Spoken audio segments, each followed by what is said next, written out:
Hi, everybody.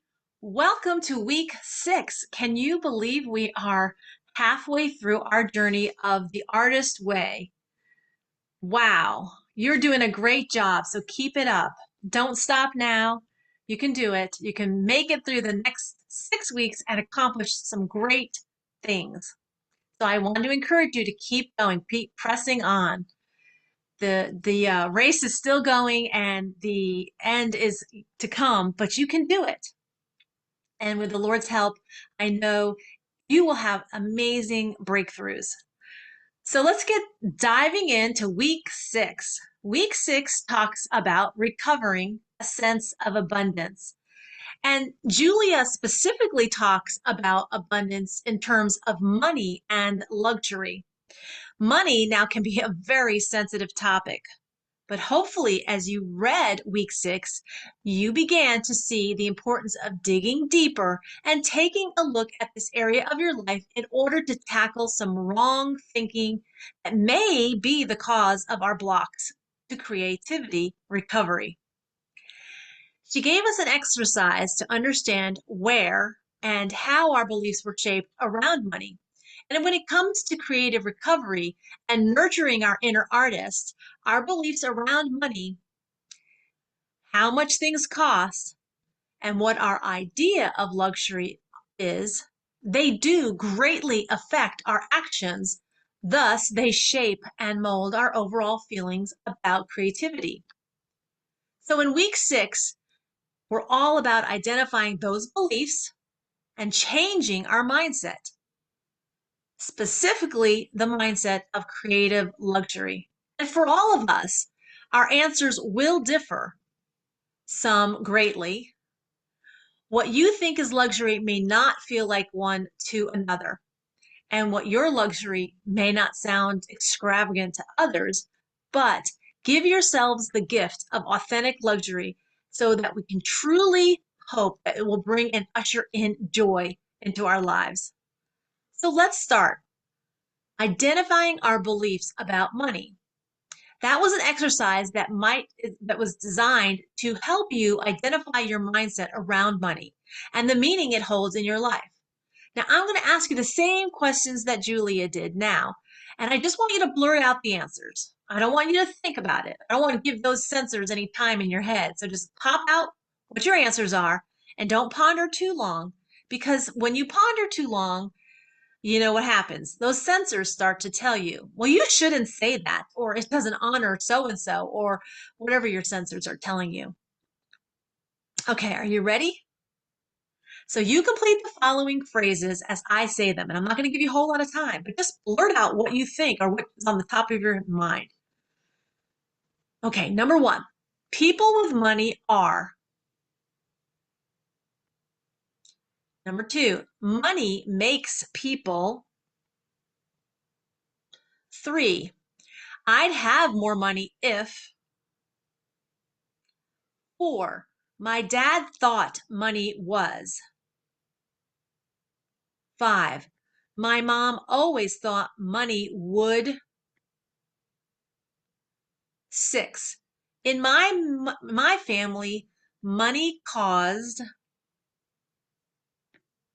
7, money equals. 8, if I had money, I'd. Number 9, if I could afford it, I'd. Number 10, if I had some money, I'd. 11, I'm afraid that if I had money, I would. 12, money is. 13, money causes. 14, having money is not. 15, in order to have more money, I'd need to. 16, when I have money, I usually. 17, I think money. 18, if I weren't so cheap, I'd.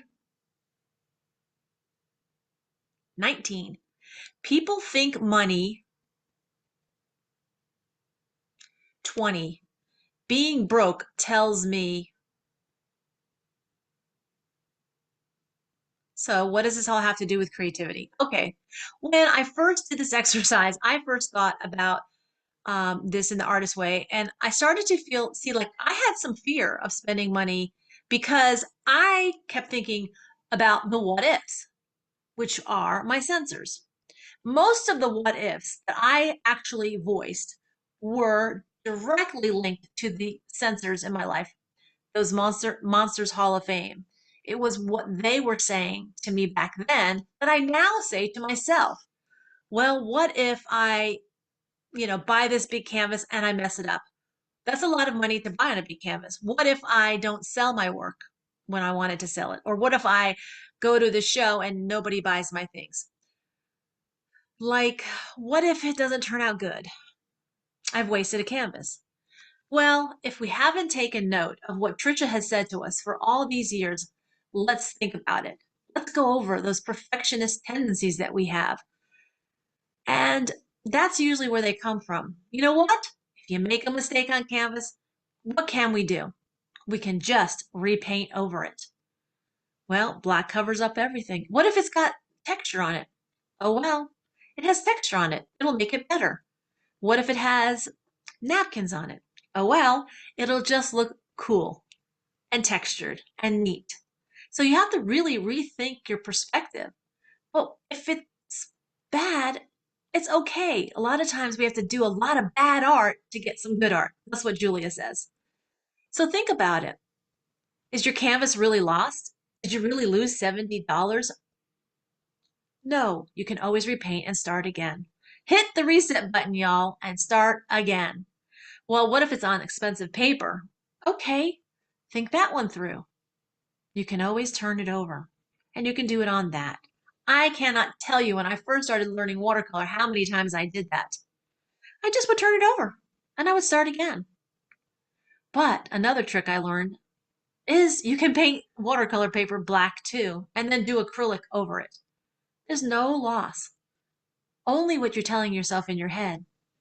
Paper, y'all, is just paper. Canvas is just canvas. Turn it over, start again, hit the read button, and just don't worry. Well, maybe it's not fear. Maybe your thing is just spending money in your creative journey as if it feels greedy or frivolous or that you don't deserve it. Maybe that was somebody that told you that. Well, that's just frivolous. We don't need to spend that much money, or we don't have that money to spend on something as frivolous as art or as fun or something as silly. So maybe you just heard all those questions and that's what kind of is popping up. That fear of spending money because it's just frivolous and you could spend it on something you really need. Yes, you could. Whatever the exercise starts to bubble up inside you, tackle it, ladies. Tackle it. Don't let it be stuffed downside and let the enemy get root of it again. If it's bubbling up to the surface, let's skim it off and start understanding why and where it's coming from, and then release it. Maybe it's somebody you have to forgive. Maybe it's something you have to tell yourself. Maybe it's just a new mindset that you have to think and retrain your brain, right? Wherever those things are, let's deal with them. If you hold on to these negative thoughts and notions, then what's happening is you're creating a block. And without even realizing it, these negative beliefs are impacting your creativity. But what if we started to shift our mindset and allowed ourselves to live a life of creative luxury? So let's touch on what creative luxury is. What is it? It's just what gives us joy. That is the question you need to ask yourselves, which is a very different question for every one of us. And we'll all have different answers. What brings you joy? Okay, so I'm going to give you some really cute examples and some easy and expensive examples of what a creative luxury is. Now, when we're looking at creative luxury, it's not in the sense of an excess or waste.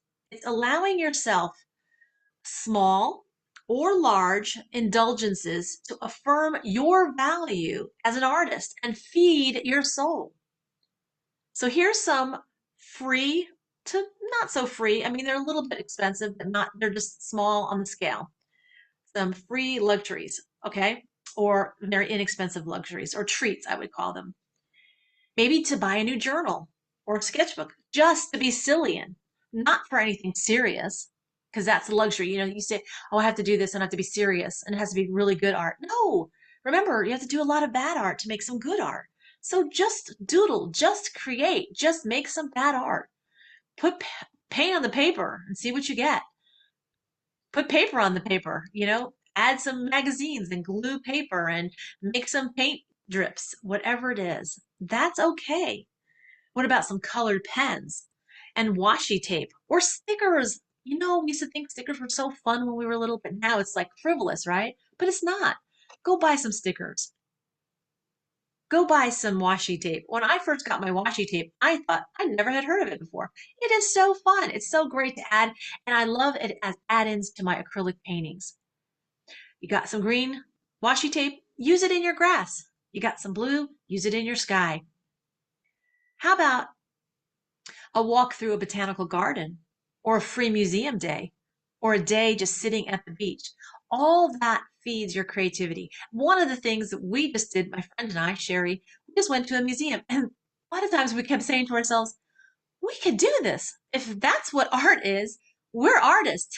And it was feeding our souls. I know it was feeding mine because I kept thinking, this is a person who has an exhibit in this museum, and it's stuff that Sherry and I know I've seen you all do. So, hey, maybe that's going to give you some inspiration. What about fresh flowers? First of all, plant them. Maybe you're not a green thumb, but plant them. Maybe it's just going and finding a you pick fresh flower garden. That's what I've done twice this summer. Boy, it has fed my soul. I got ideas for my artist trading cards, other prints. Just, it was so fun to spend a day or hour or two in the fields just smelling it, seeing the bees and the butterflies, cutting it, and then going home and arranging it. And I just had so many. Well, my goodness, let's share it, right? What about a bubble bath? I know I'm not a bath person either, but I have found since I've really kind of been getting into the artist way these last few years that I've enjoyed a bubble bath. It seems like quite a luxury to spend a half an hour. Oh, and by the way, I take my iPad in there and I watch a movie that I don't normally get to watch or a series, but I've been buying fun bubble bath stuff. And guess what? When that gets out, everybody buys you that stuff. Oh, I thought you would like this for your bubble bath. So this is just another example. What about going through your favorite pictures, you know, in your boxes and boxes of pictures that you probably have like I do, and just going through them and finding one or two that you would like to hang up, going to the thrift store and buying a frame that's not that expensive and hanging some of those pictures up, making a little niche that says this is my mother and my grandmother, and finding creativity from that, or using those in murals, I mean in uh collages. That would be cool too. What about making a vision board? I've never done that, but it sounds so fun. Go through Pinterest, pin stuff, print it out, make a vision board, clip fabric, find buttons, whatever it is, put it on the board. What about buying one fancy pastry? Now, if you've known me very long and you've seen my social media, I am all about bakeries. It's the first thing I really want to find when I'm traveling because I love fresh bakery items. You know why I like it? Because I don't do it. It takes a lot of time. I have a friend who's a pastry chef. When she makes pastry, like homemade pastry, it takes her hours. It is a luxury for me to have that because I don't have hours that I'm going to spend on making a croissant. But boy, I love my chocolate croissants and I love my macarons. And I love trying different ones and trying to say, oh, this one was better. My very favorite is in Charlotte at Amelie's Bakery. And if you live in Charlotte, go. It's a must. Try several. What about organizing your workspace? Now that seems like work, but to some of us, it needs to be done so that we can have a creative place to just create. So here's some other ideas that are kind of mid-range. Why don't you sign up for a local art class or workshop? There are some free ones out there. Go to your local arts alliance and ask them. Ask if there's anybody who mentors other artists. Do you know how much that other artists love to do that? That was one thing I did. I went out when I moved from Alabama to Washington State. I found an artist. Yes, it was a cost to the class, but I learned so much that began a lot of my journey in watercolors. What about getting a better paintbrush set? So I used to, I had an art teacher years ago that said, you start out with what you can afford, right? So maybe you can afford artist grade, artist, not artist grade, but student grade material. There's student grade paper, student grade paint, student grade brushes. And so what do you think you can start out with? Then add something. So look for the sales. That's what I would do. When I started to watercolor, I would look for the sale for paper. And I started getting a high quality paper for watercolor. Y'all, high quality watercolor paper makes a huge difference. It's almost as if you're not having to struggle with the paper to make the paper work for you because the paper is working because it is high quality. So I had that. Then I started thinking, okay, I loved this feel of this paper. And then when the art, like watercolors, the nicer ones went on, like Winsor Newtons and little tubes, I would get a tube and it would be buy one, get one free. And I'd get one or two that maybe was helpful to me in like florals, like the greens, the different shades of greens. That really helped me expand my thing because I do struggle with, mixing colors. And then I started getting better brushes. And I'm thinking, wow, better quality things help with you're not overworking things or having to work so hard. It really does make a difference. One of the things that I did was years ago, Trisha had an artist on here. She did an artist interview with Melanie Morris, and she did an artist. She does her own workshops, and she did fearless florals. One of the things that she did was she had higher quality art supplies, and it was a luxury. First, the class was a luxury to me, and then the supplies were a luxury. But they worked so good. You kind of falling in love with luxury items on that. But it did make a difference on the quality of my painting, and it made a difference. So, what about a monthly art subscription box? Get you like Sketchbox or Art Snacks. These kind of get your juices flowing, but it is a luxury. What about a solo day trip? Okay, I know we love to go on our own with our friends and our family, but what about a solo trip? When I took years ago, when I went, as I was saying, I went to Washington State. I found an artist on PBS, and I think I might have spoken about this in another video, but I did end up going to that class by myself. And it was a little scary to walk into this new environment with all these artists, and I'm just new. I was brand new. I'd only taken watercolor at the local shop on post, on the military post. So I was really brand new. But it was a 4 or 5 day class. I had to spend the time in the hotel by myself. But it was so, it really fed my soul. It really brought me through some dark places. At the time, I was going through some really hard times, physically and emotionally, and actually spiritually as well. And it really, really was amazing. And it brought different people into my life. And it was such a special time. I did several classes with her, maybe three, I think it was, before I headed over to Germany. What about just booking an Airbnb, maybe near you, and just bringing all your supplies and just painting? Years ago, in one of Trisha's favorite books, I'd have to look it up again, and I might be able to find it, but it was one I ordered. It was about a lady who would rent a beach house, and she would bring all her stuff, and she would just be creative on her own. Nobody was there. Nobody was with her, and she just would just sit in the quietness of the beach and walking on the beach in the evening and in the morning and just I think she was a writer and have to look it up for you. But there's so many things that you can do like that. Maybe it's not that where you rent a house on the beach, but maybe it's like a cabin in the woods or an overnight in Airbnb. It could be somewhere here. Maybe your friend has a beach house that she doesn't mind using. I have a friend who often lets us use her condominium down there just when it's not being rented. And so I feel like sometimes that's my time to get away. And I have taken my paints and I've just painted and then just enjoyed the quiet and solitude.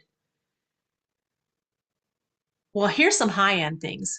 Maybe you can't get these every day, but maybe once every couple of years, you really invest in a high-end creative luxury, like enrolling in a weekend creativity retreat or an artist residency, um, commissioning a custom-made art desk for yourself or easel, or buying an easel, a really nice easel, attending a creative conference. I see these all the time on Facebook, ones that are happening in, wow, England and France and Germany and Scotland. I mean, wouldn't that be great? But that's, yes, that is a really high-end luxury, but maybe you spend a couple of years, working toward, saving for that. But is it as important? It is important. What about a creative coach or a mentor? What about a bucket list destination to inspire you, like Trisha's been to France? What if it's New York? What if it's Charleston? Oh, wow. I went to, where was that? It was Chattanooga has a whole art community, and it was so neat, y'all. Just went down there and spent the day walking through all these artists that rent spaces downtown, and they open up their studios, and some of them have shops, but most of them are studios. I found it so fascinating to see different people's arts, and that would have been something that would be fun to do. Or maybe just build your own she shed studio. Wouldn't that be cool? That would be definitely fun for me. I would love it. I mean, our husbands have man sheds, right? Why can't we have a snug, lovely she shed and it's all about art? Remember that abundance isn't really about money, y'all. It really isn't. Because if it was, it would be different it would be, we would have a hard time quantifying because what you find luxury is not what I find luxury, and what somebody else finds luxury doesn't mean that I find that. So it's not about the money. And I think we need to make sure that it's about a mindset. Let that sink in. It's about how you're thinking. It's a mindset. And so maybe there's some things like I wanted to go to when I went to Charleston. I said my friend had been to Charleston and she had done this food tour and it was so fabulous, y'all. Super fabulous, super expensive. So I took her pictures and I Googled and I asked her, where did you eat this? Where did you eat this? And I came up with my own food tour. That was totally free except for the food that we went to. But I had to pay somebody extra. I mapped it out. I figured it out. And my husband and I, when we got to Charleston, we did this. We had this here, and then we would walk, a couple of blocks. We'd have a cookie here, and then we would have a pastry here. We'd have a chocolate from this one little chocolate, not a whole bunch, one cookie, one macaron. And then we would eat dinner. We'd only have the soup at one place. And then we had the main meal at another. And then we'd walk to a dessert. It was like a whole entire food tour that she had. And I noticed that when I looked up interesting places in Charleston, I saw where she had found it, and it had mentioned certain places that they were going. So I just Googled it, found the whole list of things, and I made my own food tour. So it was luxury to me on, you know, a smaller budget, but it was still so much fun. It was fun in planning it, it was fun in doing it, and it was fun in just, then I get to see the pictures and I think, oh, remember that shop? We went to a little shop in Charleston that had, it was like the oldest cookie company there, and it had all these testers of cookies and jars of cookies, and you could take one and you could test all these cookies, and that was just luxury. Another thing on that trip we went to is a tea plantation. Oh my gosh, that was in really neat place. We went. It's the only tea plantation I think that's in America, and we just had such a great time. And when we went there, it was free tea testing. Like you could have as much tea as you wanted, hot tea, cold tea, any tea that they had, you could have anything. And we just had a blast. And then you could take the trolley around the tea. And I learned so much about tea. And that was so fun too. So these are all these things that you can do that don't cost a lot of money. Now some do, and you can save up for that. But creative luxury comes in all shapes and all sizes and all forms. And it does not have to be grand and lavish. The only criteria is it needs to meet is, does it bring you joy? And does it encourage you to let loose and play? Think of it as pampering your artist child. What would your artist child like to do? So I would like you this week, under this video, when you review it, to write any of the things that you feel are creative luxuries. We'd love to hear from each other what you think is a creative luxury. Maybe what you have done lately that's creative that you've found that's luxurious. Like maybe you bought some new bath bombs, or maybe you bought a new set of brushes, or whatever it is. Share in the comments because we would love to share that. That's so fun. But anyway, also what I want you to do is pick some of the tasks that you have under your tasks and share them with other people. Maybe you feel a little bit uh, where you can share now. That'd be great because when you are vulnerable to others, it makes a difference. It opens up for them to be vulnerable. If I'm not the only one feeling like this, well, then it's easier for me to share with other people. Okay, everybody, that's about it for this week. So have a great week. Don't forget, it doesn't have to be expensive to be luxurious. Creative luxury is a mindset. So let's go into this as more of a mindset. Think about what's getting you stuck in your mind and then work it out. Okay, everybody, have a great week. Bye, y'all.